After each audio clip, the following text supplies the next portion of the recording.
नीतीश कुमार निहायत धूर्त आदमी है। विधानसभा में भाजपा को बहुत बड़ी कीमत इसकी चुकानी पड़ेगी।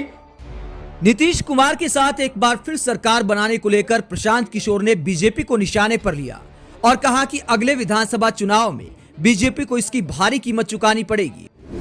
प्रशांत किशोर ने कहा कि लोकसभा चुनाव में फायदा उठाने के लिए बीजेपी नीतीश कुमार के साथ सरकार बनाने को तैयार हो गई, जिसका भविष्य में गारंटी के साथ नुकसान होगा। इसके साथ ही एक और आपको भविष्यवाणी कर देता हूं। इसकी सबसे बड़ी कीमत इस गठबंधन का भाजपा और उनके दल वाले पे करेंगे विधानसभा के चुनाव में। लोकसभा में नहीं, लेकिन भाजपा को इसकी बहुत बड़ी कीमत चुकानी पड़ेगी आने वाले विधानसभा चुनाव में, क्योंकि जो भाजपा का समर्थक है, जो उनका वोटर है, नेता है, काडर है, आज उसके पास कोई जवाब नहीं है कि आखिर आप जिस नीतीश कुमार को आपने एक बार 2020 में थोपा, तब भी आपके 75 एमएलए थे, इनके 42 थे, आप क्यों नहीं मुख्यमंत्री बने? क्यों नहीं बिहार को सुधारने का जिम्मा लिया? एक बार फिर नीतीश कुमार भागे तो आपने कहा नीतीश कुमार धोखेबाज है, और आज फिर उसी नीतीश कुमार को आप बिहार पर थोप रहे हैं। उनकी चिंता बस इतनी है कि संसद में अगले लोकसभा चुनाव में हमारा 30-35 सांसद जीत कर आ जाए। अगर नीतीश कुमार ने पूरा बिहार को बर्बाद कर दिया है, उनकी मानसिक हालत नहीं है बिहार को चलाने की, इसकी कोई चिंता उनको नहीं है, वो बिहार के लोगों की चिंता नहीं है, उनको बिहार के बच्चों की चिंता नहीं है, तो लोकसभा में तो असर नहीं दिखेगा ज्यादा, लेकिन विधानसभा में भाजपा को बहुत बड़ी कीमत इसकी चुकानी पड़ेगी। और आप इस वक्तव्य को नोट करके रिकॉर्ड करके रखिए, अगर न हो तो मेरी गर्दन आप पकड़ लीजिएगा। प्रशांत किशोर ने कहा कि जब नीतीश कुमार को लगा कि उनके 5 सांसद भी नहीं आ पाएंगे, तो वो इंडिया गठबंधन को छोड़कर भाग गए।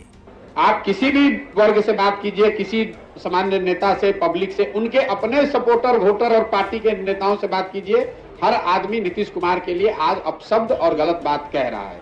और ये ऐसा मत समझिए कि बिहार की जनता समझती नहीं है। यही नीतीश कुमार हैं, 2010 में इनके नाम और चेहरे पर बिहार की जनता ने 206 विधायक जिताया था।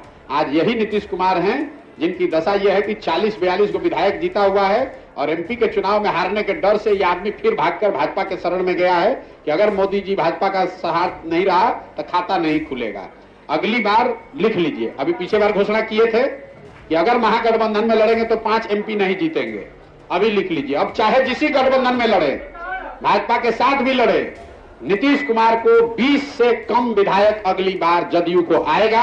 अगर नहीं आया तो मैं राजनीति से संन्यास ले लूंगा। इस आदमी को, जदयू को 20 विधायक नहीं आएगा, चाहे वो भाजपा के साथ लड़े, महागठबंधन के साथ लड़े कि किसी के साथ लड़े। बिहार की जनता इतनी बेवकूफ नहीं है, जनता इतनी व्याकुल है आज कि वोट किसी को दिया, ये आदमी पलट पलट के, आप समझिए जनता आज कितना असहाय फील कर रही है, वोट किसी के नाम पर लिया। ये आदमी अपने आप को इतना चतुर समझता है, ये चतुर नहीं है, धूर्त है।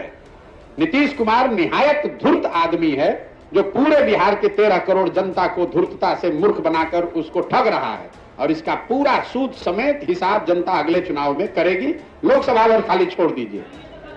आप प्रशांत किशोर की ऐसी भविष्यवाणी को लेकर क्या सोचते हैं कि आने वाले विधानसभा चुनाव में बीजेपी को नीतीश कुमार के साथ जाने का नुकसान उठाना पड़ेगा? कमेंट बॉक्स में अपनी राय जरूर दें।